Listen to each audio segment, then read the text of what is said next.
O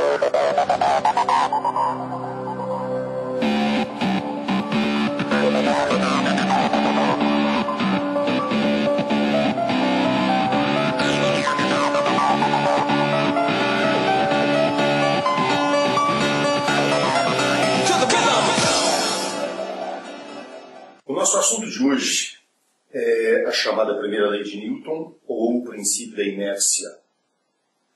A primeira lei de Newton determina que se a resultante das forças que atuam sobre o corpo é igual a zero, então significa dizer que o estado de movimento desse corpo não será alterado. O que se chama de estado de movimento de um corpo? Ora, estado de movimento de um corpo a gente pode chamar da sua velocidade vetorial.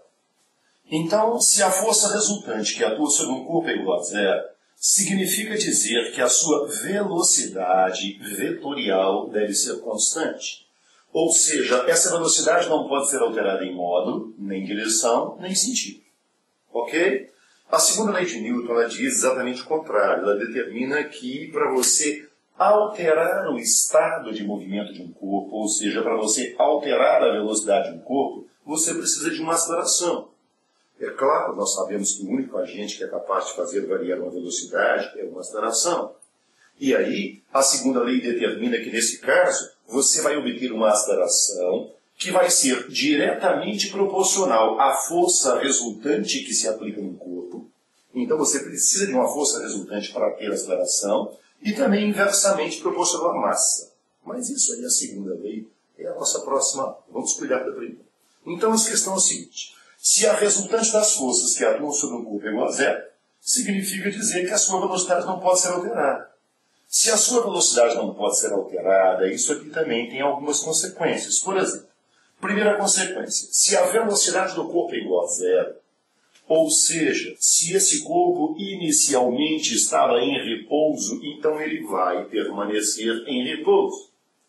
Se esse corpo já tinha velocidade, então ele vai manter essa velocidade constante. Se ele vai manter a velocidade constante, então, primeiro detalhe, ele vai fazer um movimento que é retilíneo. Por quê? Porque você não pode alterar nem a direção, nem o sentido. E uniforme, porque você não vai alterar o módulo. Então, se a força resultante que atua sobre um corpo é igual a zero, significa dizer que ou esse corpo está em repouso, ou esse corpo está em movimento retilíneo uniforme. A primeira lei de Newton também é chamada de princípio da inércia. O que é inércia? É a tendência que todo corpo tem em manter o seu estado de movimento. Então, se um corpo está em repouso, a tendência é permanecer em repouso. Ele só sai desse estado de repouso se uma força resultante, que não seja zero, é claro, estiver atuando sobre ele. Se um corpo está em movimento retilíneo uniforme, ele vai tender a manter desse movimento retilíneo uniforme. A única maneira de você alterar esse MRU é aplicando sobre ele uma força resultante que não seja zero. Então, se a força resultante é igual a zero, o corpo vai manter esses dois estados aqui. Ou seja, o seu estado de movimento não será alterado. Então, eu vou te dar uma dica, que é o seguinte.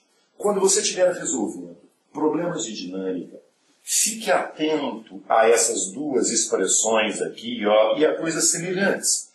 Por exemplo, todas as vezes que você estiver resolvendo um problema de dinâmica e esse problema mencionar repouso, movimento retilíneo uniforme, equilíbrio, velocidade constante ou qualquer coisa parecida, então lembre-se imediatamente da primeira lei de Newton. A solução do seu problema vai passar por aqui. Primeira lei de Newton. Agora, essa velocidade constante, tome cuidado, hein? Ela deve ser constante em módulo, em direção e em sentido. Quer dizer, o vetor da velocidade deverá ser mantido constante. Vamos ver na prática como é que se cobra esse assunto de vocês numa prova de vestibular. Então, dê uma olhadinha, por gentileza, aí no nosso material, a nossa primeira questão. A primeira questão diz assim: no reino animal, existem seres que têm a capacidade de realizar diferentes tipos de voo. O voo pode ser dividido em 3 grupos: o paraquedismo, o planeio e o voo propulsado. Com relação aos tipos de voo, considera-se o seguinte. Letra A. No animal planador, existem alguns animais que planam. Existe um esquilo que plana.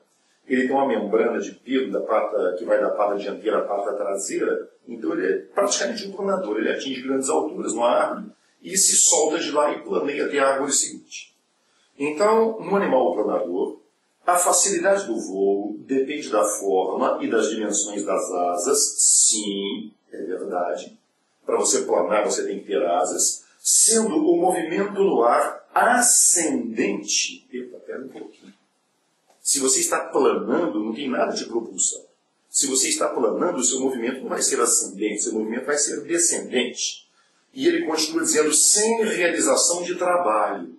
Existe uma realização de trabalho, sim. A força-peso realiza um trabalho.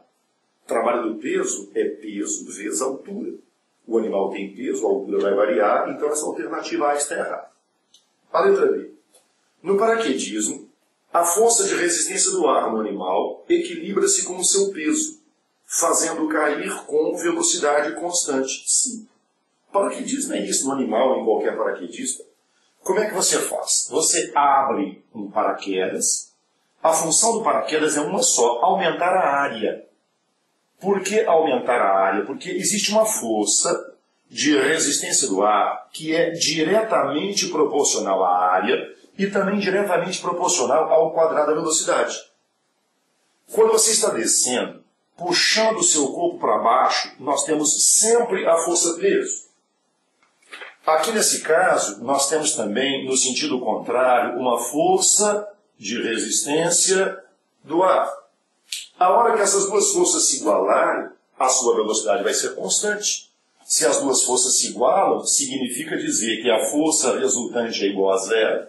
E se a força resultante é igual a zero, então significa dizer que a sua velocidade é constante.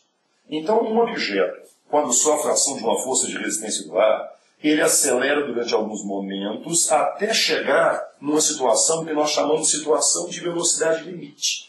Nesta situação de velocidade limite, a força de resistência do ar se torna igual ao peso e ele desce com velocidade constante. Então, a alternativa B é a alternativa correta. Só mais um detalhezinho. Para que no paraquedas? Gente, com paraquedas ou sem paraquedas, se você cai de uma grande altura, você chega numa velocidade, essa velocidade não aumenta mais. Só que tem um detalhezinho, moçada, olha só. Essa velocidade, ela pode ser calculada por essa expressão. Se você passar essa área para cá dividindo, você vai chegar à conclusão que a força de resistência do ar dividido pela área é proporcional ao quadrado da velocidade. Então, dá para você perceber aqui uma relação inversa.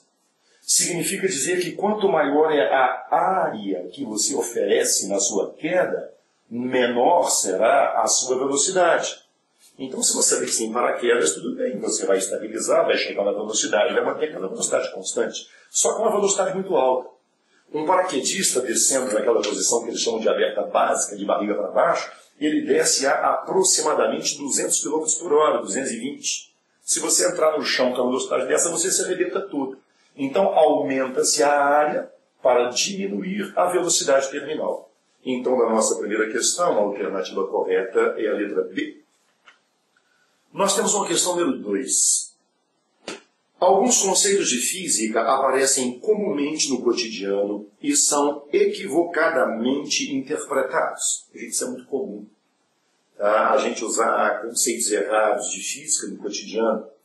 Com relação a este fato, o conceito correto é o seguinte. Letra A. Calor é energia térmica em trânsito, enquanto que a temperatura caracteriza a energia térmica de um sistema em equilíbrio. Gente, o primeiro conceito do cara está certo. Calor é energia em trânsito. Calor é uma forma de energia que é trocada entre dois ou mais corpos, quando entre eles há uma diferença de temperatura. Mas o segundo conceito que ele diz aí, a temperatura caracteriza a energia térmica de um sistema em equilíbrio. Não, isso está errado. A energia térmica de um sistema depende da temperatura, sim, Mas a energia térmica não é a temperatura. A temperatura, ela mede o grau de agitação das moléculas de um sistema qualquer. Então esse conceito está errado. A letra A está errada. A letra B. A energia é a medida de uma força... Opa, pera um pouco. Energia é uma coisa, força é outra. São coisas diferentes. Energia não é força, força não é energia. Já errou. Essa alternativa está fora de questão. Letra C. A massa é a medida de inércia, enquanto o peso é a intensidade da força gravitacional. Sim, isso aí está correto. É muito comum que as pessoas confundam o conceito de massa e o conceito de peso. De repente chega alguém e pergunta para você, quanto é que você está pesando? Você fala, eu estou pesando 60 quilos. Olha só, a pessoa perguntou qual era o seu peso e você respondeu qual é a sua massa. Isso está errado. O peso a gente calcula fazendo a massa vezes a gravidade. Supondo uma gravidade igual a 10 metros por segundo ao quadrado, que é o quase sempre se faz, se você tem uma massa de 60 quilogramas, você vai ter um peso de 600 newtons. Agora, se alguém perguntar quanto é que você pesa, e você falar para essa pessoa que você pesa 600 newtons, ela não vai entender nada. Ela vai olhar assim para você e falar, nossa, não parece. Não vai ter entendido nada. Então, há um erro comum nesse conceito de massa e peso aí durante o cotidiano. Mas o cara disse aqui para nós, nessa alternativa, que massa é a medida da inércia e peso é a força gerada pelo campo gravitacional. Está certinho, isso é verdadeiro. A gente quer dizer então que inércia depende de massa? A inércia é a medida da massa? A gente, sim. Qualquer dúvida que você tenha sobre isso é muito fácil, você resolve facilmente.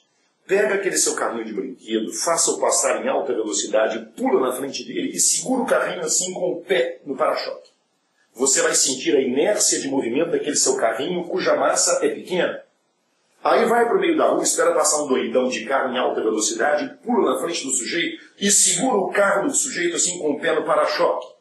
Você vai perceber, os senhores, que devido ao fato daquela massa ser muito maior do que a do seu brinquedinho, você vai ter uma inércia também muito maior. Aliás, o Chabon adverte, não tente fazer isso, ok? Então, na nossa questão número 2, a alternativa B, aliás, a alternativa C, perdão, está dizendo que a massa é a medida da inércia, enquanto o peso é a intensidade da força gravitacional. Essa alternativa, então, é verdadeira. Questão número 2, letra C. Era batendo falta. A bola deverá rolar 10 metros à sua frente.